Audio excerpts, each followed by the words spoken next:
Kottakkunnu tourist കേന്ദ്രത്തിലെ ശുചീകരണ തൊഴിലാളികൾക്ക് ശമ്പളം ലഭിച്ചിട്ട് 2 മാസം. ശമ്പളം നൽകാൻ ഫണ്ടില്ല എന്ന കാരണം പറഞ്ഞാണ് ഇവരെ DTPC മടക്കി അയക്കുന്നത്. ശുചീകരണ പ്രവൃത്തിക്കായി 10ഓളം തൊഴിലാളികളാണ് കോട്ടക്കുന്ന് ടൂറിസ്റ്റ് കേന്ദ്രത്തിൽ പണിയെടുക്കുന്നത്. ഇവർക്ക് പുറമെ തോട്ടം തൊഴിലാളികൾ, സെക്യൂരിറ്റി എന്നിവരും ഇവിടെയുണ്ട്. ഇവർക്കെല്ലാം കൃത്യമായി ശമ്പളം ലഭിക്കുമ്പോഴാണ് ശുചീകരണ തൊഴിലാളികളെ അവഗണിക്കുന്നത്. 17 മാസമായി കൂട്ടിയ തുകയും ലഭിച്ചിട്ടില്ല. ശുചീകരണ തൊഴിലാളികളെല്ലാം തന്നെ ഈ വരുമാനത്തെ ആശ്രയിച്ചാണ് ജീവിക്കുന്നത്. ശമ്പളം ലഭിക്കാത്തതിനെ തുടർന്ന് DTPC ഓഫീസിൽ അന്വേഷിച്ചപ്പോൾ ചെക്ക് മറങ്ങിപ്പോയെന്ന മറുപടിയാണ് ലഭിച്ചതെന്നും തൊഴിലാളികൾ പറഞ്ഞു. നേരത്തെയും ഇതേ പ്രശ്നം ഉണ്ടായപ്പോൾ കളക്ടറെ കണ്ട് പരാതി നൽകിയതിനെ തുടർന്ന് കളക്ടർ ശമ്പളം നൽകാൻ നിർദ്ദേശിക്കുകയായിരുന്നു.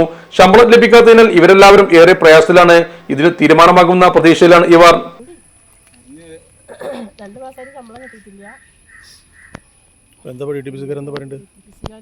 ചെക്ക് വന്നിരുന്നു, ചെക്ക് മാറാൻ കൊടുത്തതാന്ന് പറഞ്ഞു ട്രഷറിയില്.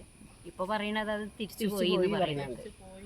ഇതിപ്പോ അവർക്ക് സ്ഥിരം ഒരു തന്നെ ഇങ്ങനെ പറയട്ടെ. ഇതിന് മുമ്പ് ഉണ്ടായിട്ടുണ്ട് ഇങ്ങനെ ചെക്ക് മടങ്ങി പോവല്.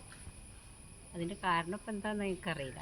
ഇലക്ട്രോണിക്സ് ഗൃഹോപകരണങ്ങൾ വാങ്ങുമ്പോൾ വിശ്വസ്തതയ്ക്ക് നിങ്ങൾ പ്രാധാന്യം കൊടുക്കാറില്ലേ? എങ്കിൽ വരൂ സോഡിയാക് ഇലക്ട്രോണിക്സിലേക്ക്. മറ്റാർക്കും അവകാശപ്പെടാനാവാത്ത 35 വർഷത്തെ സേവന പാരമ്പര്യമുള്ള മലപ്പുറത്തെ ഏക ഷോറൂം. എല്ലാ പ്രമുഖ ബ്രാൻഡുകളുടെയും refrigerator, washing machine, LED TV, mixie, oven തുടങ്ങിയ ഗൃഹോപകരണങ്ങളുടെ വിപുലമായ ശ്രേണിയിൽ നിന്നും തിരഞ്ഞെടുക്കാം. കൂടാതെ നിങ്ങളുടെ പഴയ പ്രൊഡക്റ്റുകൾ എക്സ്ചേഞ്ച് ചെയ്യാനുള്ള അവസരവും, ഒപ്പം ഏറ്റവും മികച്ച വിൽപ്പനാനന്തര സേവനവും. മലപ്പുറത്തിന്റെ വിശ്വസ്ത home appliances partner Zodiac electronics, traffic circle, Kottappadi, Malappuram.